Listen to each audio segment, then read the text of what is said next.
bienvenue dans un nouveau vlog. On est lundi 10 novembre et donc j'ouvre un nouveau vlog. Vous l'avez vu dans les plans précédents, j'ai commencé un nouveau livre, une nouvelle lecture papier parce que je viens de terminer ma 10e ENC Charleston. C'est plutôt cool, déjà 10.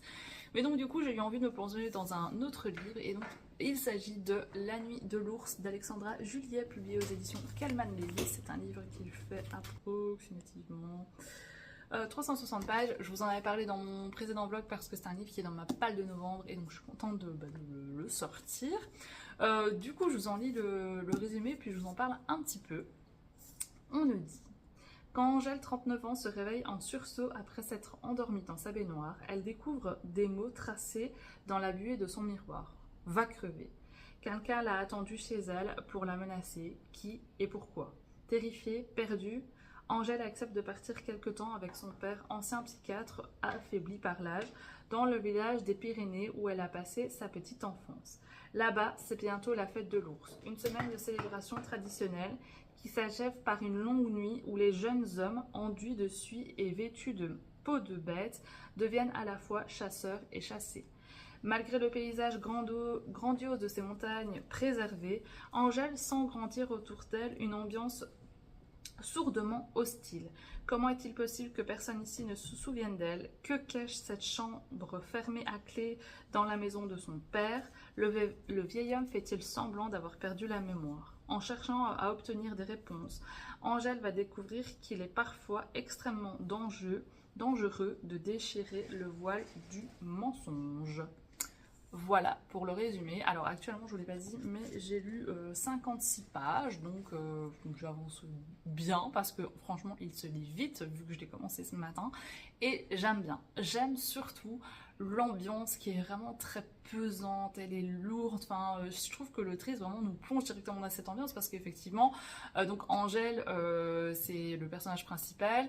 Il lui arrive un truc vraiment horrible, c'est-à-dire qu'elle marchait dans Paris et là, un homme va se suicider et va tomber vraiment en face d'elle et donc ça va vraiment la choquer et du coup elle dort très mal, elle a quelques petites hallucinations et elle va justement un jour décider de prendre un bain histoire de se détendre et quand elle se réveille de sa sieste puisqu'elle s'est endormie dans sa baignoire, elle voit sur son miroir écrit va crever et là c'est un peu le début de la descente aux enfers parce qu'elle a peur, elle se dit il y a quelqu'un qui est rentré chez moi, je ne l'ai pas vu, il m'observe, enfin vraiment elle commence vraiment à se sentir pas bien et elle se dit qu'elle va justement rendre visite à son père, elle n'a pas trop de contact avec son père mais bon voilà, elle se sent bien avec lui, donc elle se rend chez lui et là elle se rend compte que bien ça fait assez longtemps qu'elle l'a pas vu parce que quand elle rentre dans la maison c'est vraiment un capharnaüm, il y a vraiment plein de trucs qui sont empilés, des déchets, c'est sale, lui on voit qu'il est pas très bien, en plus il a quelques pertes de mémoire, enfin c'est un peu chaotique aussi chez lui et donc il lui propose de faire un petit voyage histoire de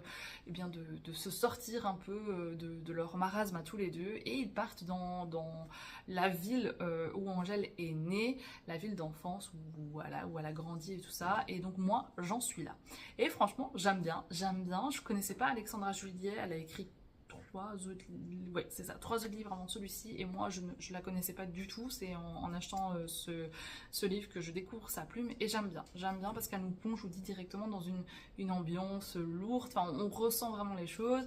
À un moment donné il y a Angèle qui est dans sa chambre, il y a des petits bruits qu'elle entend et moi ça m'a fait un petit peu flipper, je me dis ah j'ai peur pour elle, tiens qu'est-ce qui se passe, donc franchement je suis assez addict pour le moment à ce livre, j'ai directement envie d'y retourner donc ça c'est une bonne chose.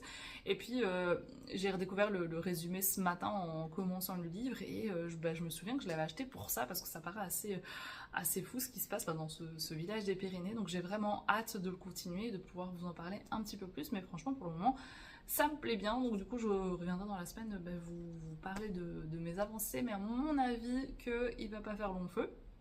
Donc ça c'est pour ma nouvelle lecture papier et du coup ce matin j'ai aussi commencé une nouvelle lecture audio parce que j'avais quelques petits trucs à faire, donc je me suis dit pourquoi pas commencer et donc j'ai commencé le dernier livre que j'ai acheté, à savoir Comme si de rien n'était de Barbara Abel. Je vous l'avais présenté dans mon dernier vlog mais je peux vous relire le résumé au cas où vous l'auriez oublié tout simplement parce que même moi j'avais un petit peu oublié donc voilà, donc ce livre, le résumé nous dit: dans l'existence d'Adèle, le hasard n'existe pas. Tout doit être à sa place.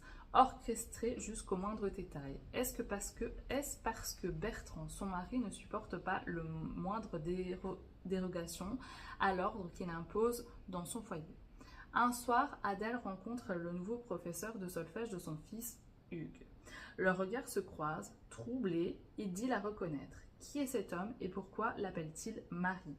Simple confusion, délire fantasmatique ou volonté de nuire?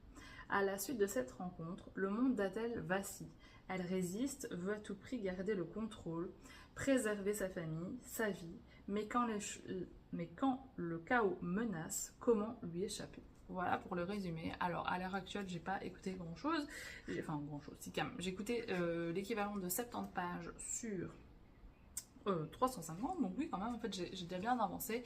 Et en gros, on est au début de l'histoire. Pour le moment, il se passe vraiment ce qu'il est dit dans le résumé. Voilà, Adèle, elle a une vie bien rangée, un fils, un mari. Tout va bien dans le meilleur des mondes. Et un jour, elle va rechercher son fils à son cours de solfège. Et là, elle rencontre son professeur. Qui directement l'appelle Marie, on dit ah, tiens tu te souviens pas de moi, et elle dit mais monsieur je ne suis pas Marie, voilà c'est bizarre. Elle rentre chez elle et Hugues lui il est persuadé que c'est Marie, il est tellement persuadé que ça y est il commence à remonter un peu le fil de l'histoire et il se dit tiens Marie je l'ai rencontrée ouais, il y a une dizaine d'années, son fils a 9 ans. Est-ce que potentiellement ça pourrait pas être le mien parce qu'ils sont vus, ils ont eu une histoire d'un soir, rien de plus. Et là il commence un petit peu à psychoter en disant ouais je pense que c'est mon fils, et il va commencer à faire une fixette sur le fils de Adèle. Donc voilà où moi j'en suis. Écoutez, bah, c'est du bon Barbara Abel, du thriller domestique et psychologique comme je les aime. Enfin pour le moment c'est assez addictif. L'audio j'aime bien. En plus les chapitres sont courts, donc franchement il y a toujours ce côté reviens-y. Donc j'ai hâte de pouvoir reprendre mon écoute parce que je sens que ça va me plaire. Et puis comme je vous l'avais dit, je l'ai acheté parce que Barbara Abel vient près de chez moi à Mons le 18 novembre, donc j'avais vraiment envie d'en relire un d'elle avant d'aller pouvoir le faire dédicacer et écouter sa conférence. Et pourquoi pas acheter le nouveau, qui sait, hein, on n'est pas à l'abri de rien. Donc voilà, ça c'est pour ma nouvelle lecture audio. Du coup, c'est tout. C'était juste pour vous faire un petit update de lecture que je viens de commencer. Je n'ai rien de plus à vous dire pour l'instant, donc je vous retrouve plus tard pour un nouvel update lecture.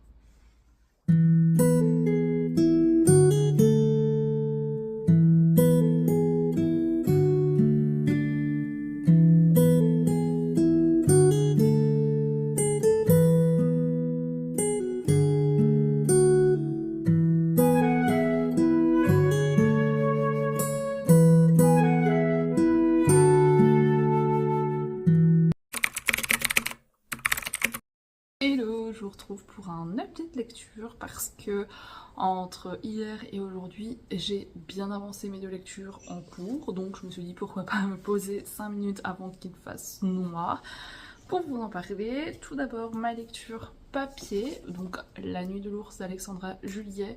Je crois qu'hier je vous ai pris, j'étais genre à la page 55, quelque chose comme ça. Là je suis à la page 230, donc j'ai presque lu 200 pages, il m'en reste 130, donc clairement j'avance bien et à mon avis que je vais le terminer demain, grand max. Eh bien écoutez, j'aime vraiment beaucoup, il y a toujours cette ambiance qui me plaît vraiment bien parce que c'est lourd, c'est pesant, on est en hiver, là il y a une tempête de neige qui a commencé, donc vraiment pour ça j'aime beaucoup ce livre, je trouve que l'ambiance elle ressort vraiment bien. Il y a aussi les personnages, tout le monde cache quelque chose dans ce livre. Comme je vous l'ai dit, Angèle, elle va retourner dans le village où elle est censée avoir grandi avec son père, sauf qu'en fait dans ce village, personne ne la reconnaît, vraiment personne. Elle est sur aucune photo de classe, enfin, c'est trop bizarre. Or, elle est censée avoir grandi là les 6 premières années de sa vie, donc on se dit mais comment ça se fait qu'il y a personne qui la reconnaisse? C'est pas possible, il y a un truc qui cloche. Et donc ça j'aime beaucoup parce que du coup l'autrice fait vraiment des nœuds dans mon cerveau. Le père il est pas tout à fait clair, il cache plein de choses à Angèle parce qu'il faut savoir que le père il est psychiatre, donc il a travaillé dans l'hôpital psychiatrique de la région où elle est censée avoir grandi, et donc il va y avoir toute une histoire autour de cet hôpital psychiatrique et franchement c'est vraiment très prenant. À certains moments j'ai vraiment eu les frissons parce que à un moment donné, Angèle, elle va se rendre dans cet hôpital psychiatrique pour des raisons que je ne vais pas vous citer ici pour pas vous spoiler. Et bien sûr, elle décide de s'y rendre la nuit. Alors ça, vraiment, par contre, c'est drôle parce que c'est digne d'un mauvais film d'horreur. D'ailleurs, l'autrice en rigole, entre guillemets, dans son livre, parce que qui se rend dans un hôpital psychiatrique la nuit? Techniquement personne, mais Angèle va le faire, et donc elle va se retrouver dans une aile désaffectée pour une raison bien précise, et il y a personne, il fait noir, il y a des bruits un peu louches comme ça, donc c'est très oppressant, et j'aime bien parce que je suis vraiment prise dans le jeu, et du coup je ne sais absolument pas ce qui va se passer. Pour le coup je fais de lien avec rien, même si là je commence à bien avancer, et disons que je commence un peu à voir où l'autrice veut m'emmener, mais j'espère vraiment que la fin va être à la hauteur de ce que je suis en train de lire, parce que vraiment je me laisse prendre au jeu. C'est vraiment une très bonne lecture, une très bonne plume. Je vous avais dit, je la connaissais pas cette plume, et si tout le reste du livre est à la hauteur de ce que je lis maintenant, clairement ce sera pas le dernier livre que je lirai de l'autrice, parce que ça me plaît énormément. Je suis très contente de l'avoir sorti de ma palle, surtout qu'aujourd'hui c'est férié, du coup vraiment j'ai déjà lu une bonne centaine de pages aujourd'hui, et je suis contente de l'avancer. Du coup ce soir je ne suis pas chez moi, mais en rentrant, à mon avis que je vais encore lire quelques pages, parce que j'ai vraiment envie de savoir où tout cela va me mener, pourquoi personne ne connaît Angèle, pourquoi le père est aussi bizarre, aussi évasive, on a l'impression qu'il a perdu la mémoire, mais en même temps pas tant que ça, et pourquoi lui avoir caché tant de choses pendant 39 ans, vu que c'est l'âge qu'elle a. Donc vraiment, pour le moment, je suis très contente de le découvrir. Donc ça, c'est pour ma lecture papier. Et alors, pour ma lecture audio, donc je vous avais dit, c'est Comme si de rien n'était de Barbara Abel. Je sais pas pourquoi j'ai vraiment du mal à retenir le titre de ce livre. Alors hier, vous l'avez vu, j'ai fait un Lego, et quand je fais un Lego, je mets un livre audio. Franchement, c'est trop bien, parce que comme les Lego, faut pas réfléchir, faut juste emboîter des pièces, je peux clairement écouter, et pour le coup, j'ai écouté énormément, parce que je suis à la page 208, et il en fait, je sais plus, 320, quelque chose comme ça, 350, donc il m'en reste encore 150, mais j'ai dépassé la moitié, et ça me plaît aussi beaucoup.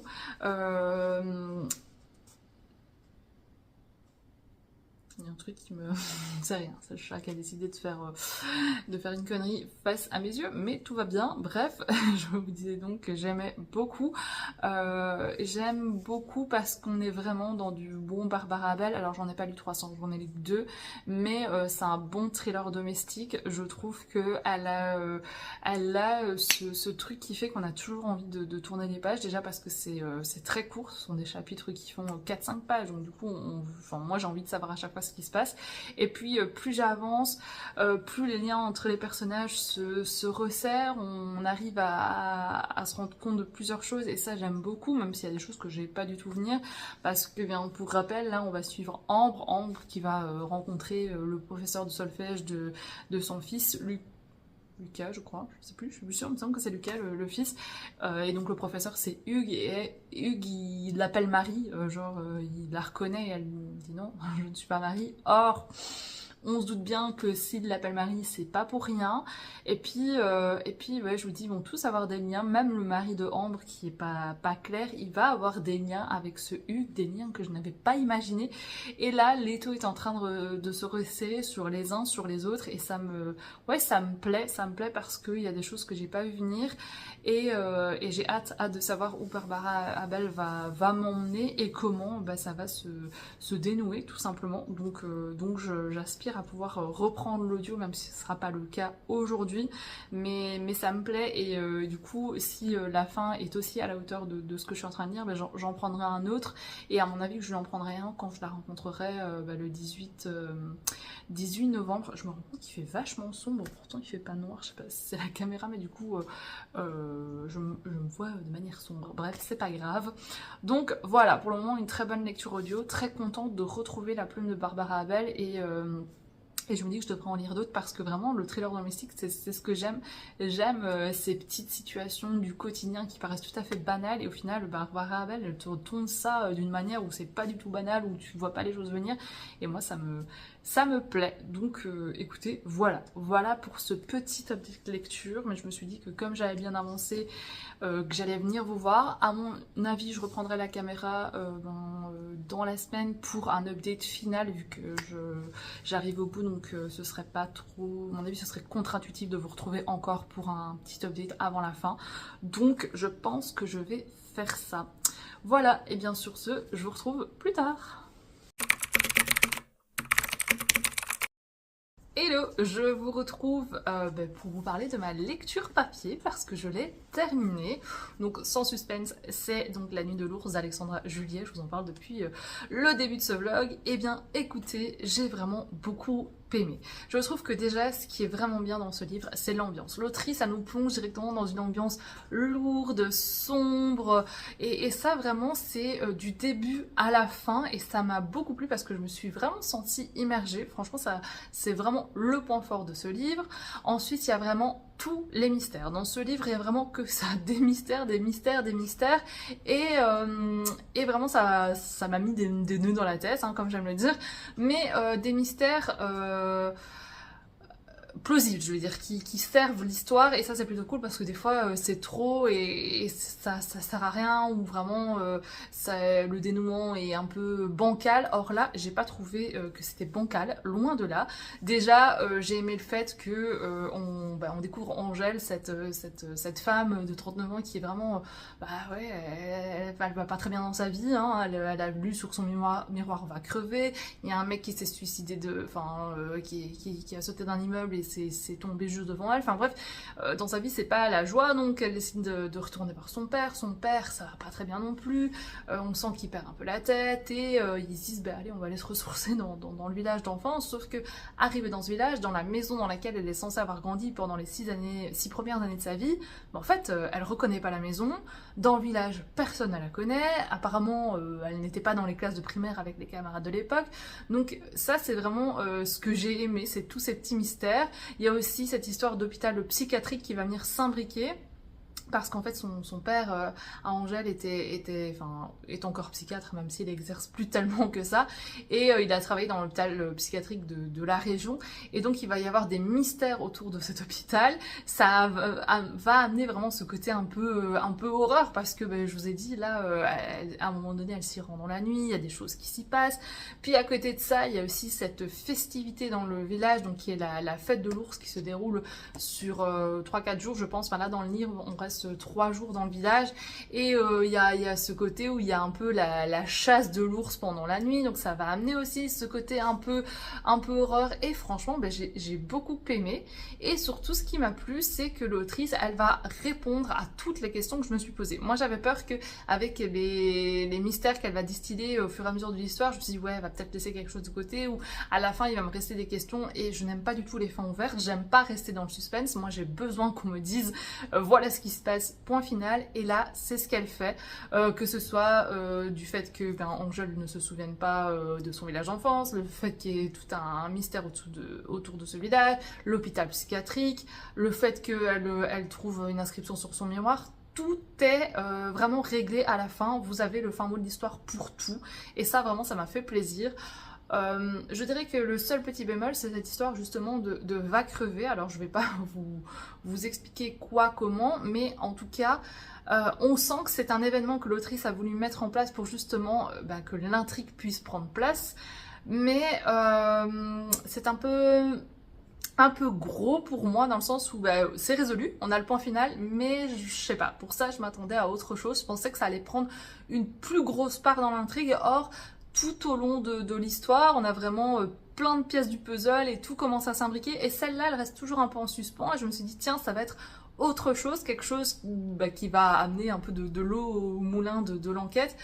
Pas vraiment, pas vraiment. Alors c'est expliqué, ça a vraiment une logique dans l'histoire, mais je m'attendais pas à ça. Donc moi c'est peut-être le petit bémol, c'est que ça on sent vraiment que ça a été mis là pour que l'histoire puisse être mise en place, mais ça n'apporte pas grand-chose à la vraie enquête qui va vraiment se dessiner tout au long de l'histoire. Donc franchement, pour le coup, eh bien écoutez, j'ai passé un très bon moment.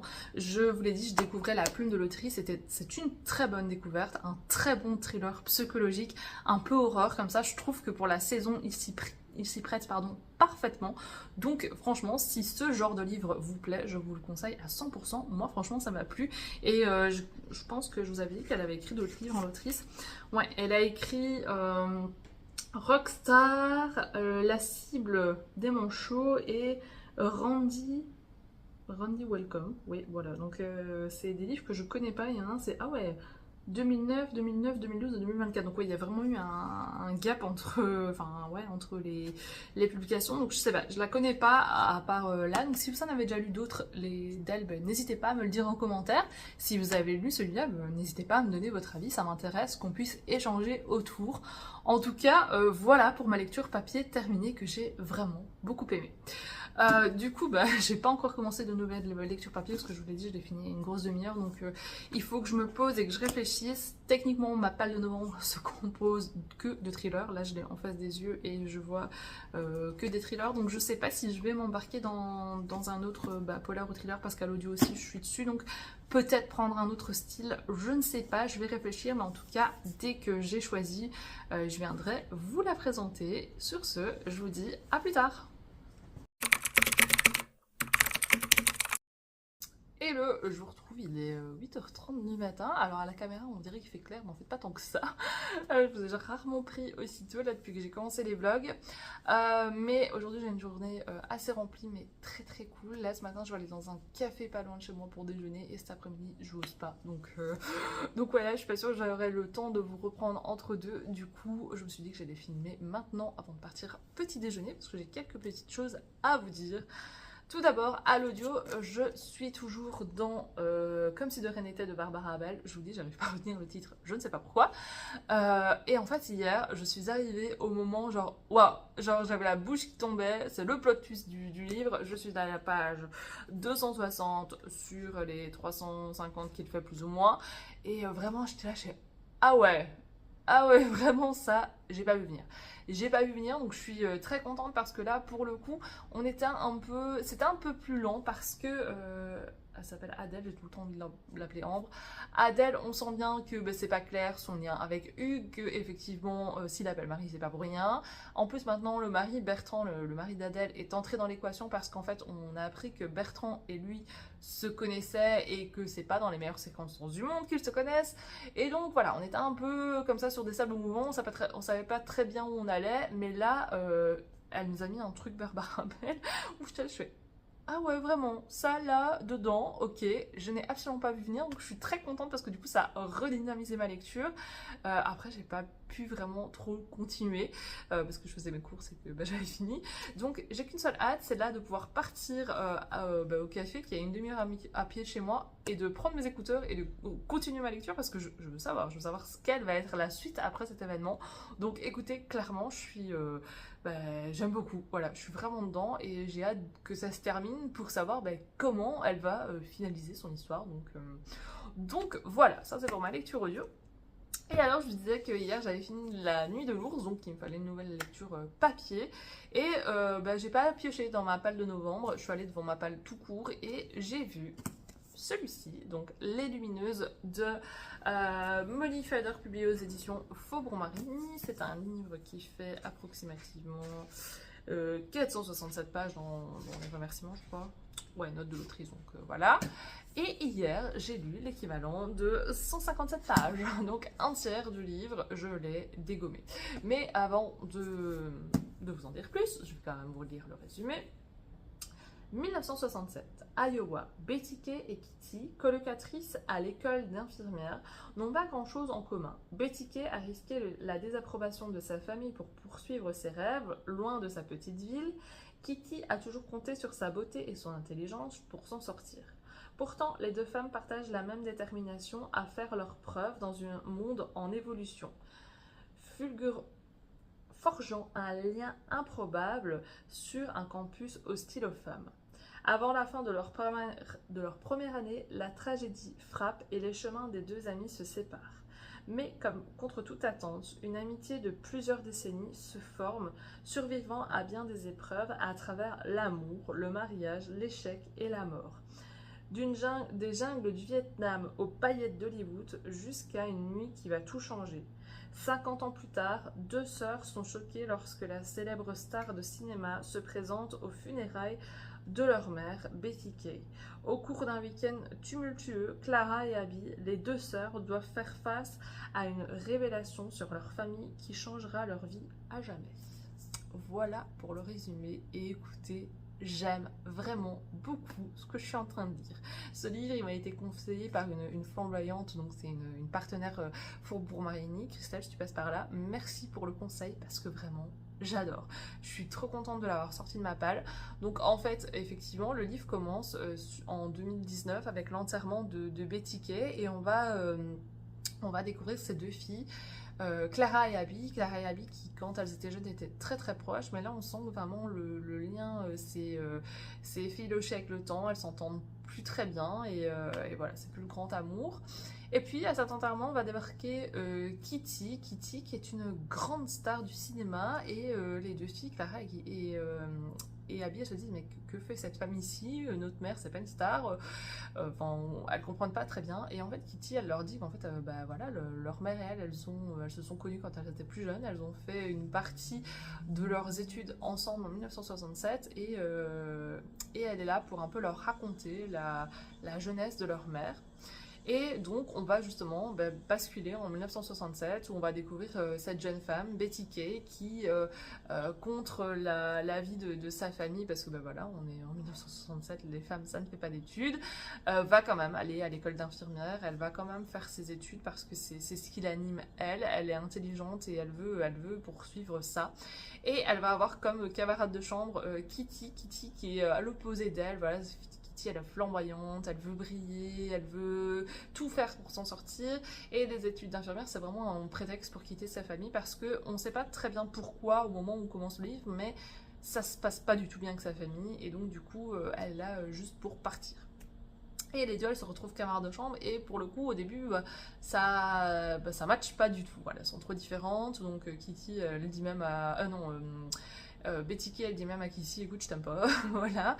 Sauf qu'au fur et à mesure des petits événements, et bien en fait, elles vont vraiment se lier d'amitié. Et d'ailleurs, dans le résumé, c'est pas précisé, mais il y a aussi Jenny qui va être là.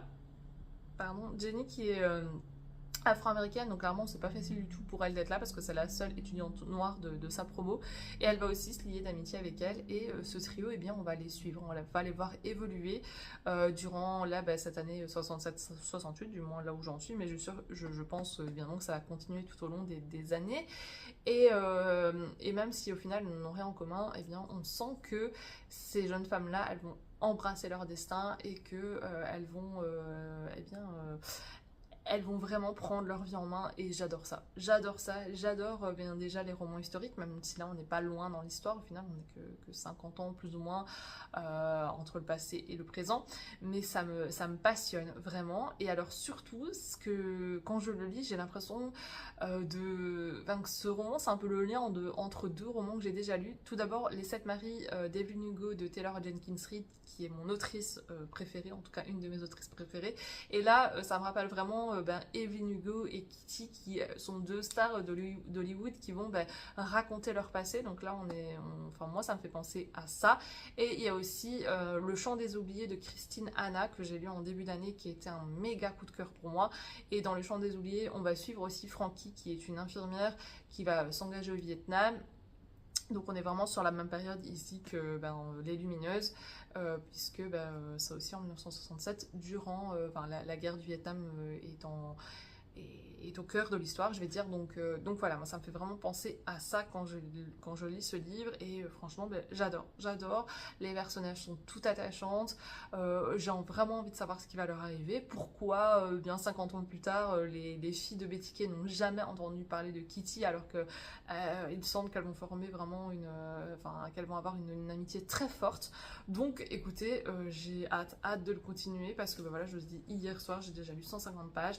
Après, c'est la première fois que je lis un Faubourg Marigny en grand format, et franchement l'édition est vraiment très très épurée, je vais dire. Regardez, ben, voilà, les marges sont assez grandes, c'est très très épuré pour la lecture, c'est très agréable d'ailleurs de lire un Faubourg Marigny, c'était la première fois. Donc c'est pour ça aussi qu'il se lit vite, c'est que c'est pas vraiment 150 pages avec des mini-marches en taille 10, non, franchement c'est très très confortable niveau lecture. Donc écoutez, il me tarde de le continuer. Donc voilà, ça c'était pour mes 2 lectures en cours, mais surtout ma nouvelle lecture papier. D'ailleurs, si vous avez lu Les Lumineuses, n'hésitez pas à me le dire en commentaire pour me donner votre avis.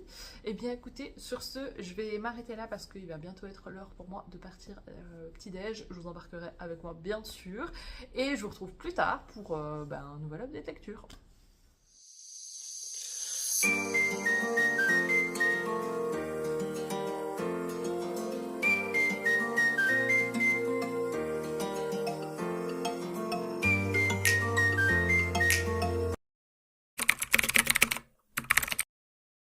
Hello, je vous retrouve pour mon avis lecture finale de Comme si de rien n'était de Barbara Bell, parce que je l'ai terminé hier, je vous l'avais dit, hein, je voulais absolument le fin mot de cette histoire, donc c'est chose faite, j'ai terminé mon livre audio.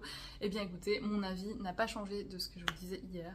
J'aime vraiment beaucoup. C'était vraiment une très bonne lecture. Alors je vais pas m'attarder longtemps parce que j'en ai beaucoup parlé dans ce vlog, mais honnêtement, si vous aimez les thrillers domestiques, un brin psychologique, celui-ci est fait pour vous. Je suis très contente d'avoir renoué avec la plume de Barbara Abel, parce que j'avais juste lu d'elle Derrière la haine et Après la fin, je pense que c'est ça les 2 titres, et j'avais déjà beaucoup aimé. Et puis après l'occasion c'était plus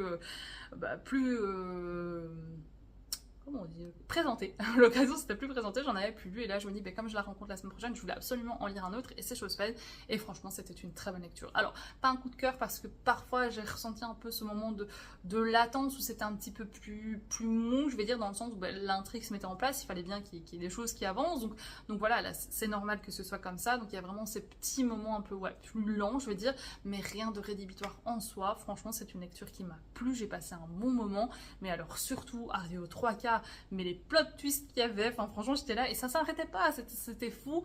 La fin m'a vraiment convaincue, je trouve que c'est une très bonne fin, digne de Barbara Abel. Franchement c'était une très bonne lecture, donc vraiment très contente de l'avoir redécouvert. Et à l'audio il fonctionne très très bien. Voilà, je tiens à vous le dire, si vous aimez les livres audio, bien écoutez, je pense que ça pourra vous plaire. Donc franchement, foncez si c'est votre type de littérature, franchement je pense que je me trompe pas trop. Donc voilà, ça c'est pour ma lecture audio terminée. Et alors pour ma lecture papier, je vais pas non plus trop m'attarder, parce que j'ai pas non plus... Enfin si, j'ai avancé, mais bon, je vous ai déjà donné pas mal mon avis hier, mais donc c'est Les Lumineuses ici de Melanie Fader, et j'ai lu actuellement 300 pages, donc oui effectivement j'ai bien avancé, je suis en train de le dégommer. J'aime vraiment beaucoup l'histoire. Bon après je suis une fan des doubles temporalités, j'aime aussi le fait que ça se passe durant la guerre du Vietnam aux États-Unis, parce que je vous l'avais dit, moi ça me fait vraiment beaucoup penser au Chant des oubliés, donc ça me plaît bien. J'aime aussi le présent, parce que voilà, maintenant on sait plus ou moins pourquoi les sœurs se sont un peu éloignées. On ne sait pas tout, mais en tout cas une bombe a été lâchée, donc j'ai envie de connaître la suite. Mais c'est très bien écrit, c'est un côté addictif, en plus cette édition est très apurée, donc c'est hyper agréable de lire. Donc clairement cet après-midi je vais me faire un plaisir de replonger dans cette lecture, mais voilà, je viendrai vous donner mon avis final, parce que vraiment il me reste 150 pages, donc je pense que c'est plus opportun de vous parler quand je l'aurai terminé. Donc voilà, ça c'était pour mon avis lecture. J'ai pas encore repris de livre audio, donc je pourrais pas trop vous en parler, mais je pense que je vais clôturer le vlog maintenant, parce que sinon il va être trop long, parce que j'ai voilà vous avez vu hier j'étais en librairie, alors j'ai rien acheté, mais ma meilleure amie m'a offert un cadeau, donc faut que je vous en parle. J'ai un unboxing à faire, mais si je fais tout ça à mon avis ça va être bien trop long pour ce vlog, donc je vais clôturer celui-ci aujourd'hui, et je pense que je vais directement enchaîner avec le nouveau. Donc voilà, écoutez, eh bien merci de m'avoir regardé jusqu'au bout. Si ça vous a plu, n'hésitez pas à liker, commenter, partager. Et puis ben moi, je vous dis à la semaine prochaine dans un nouveau vlog. Bye tout le monde!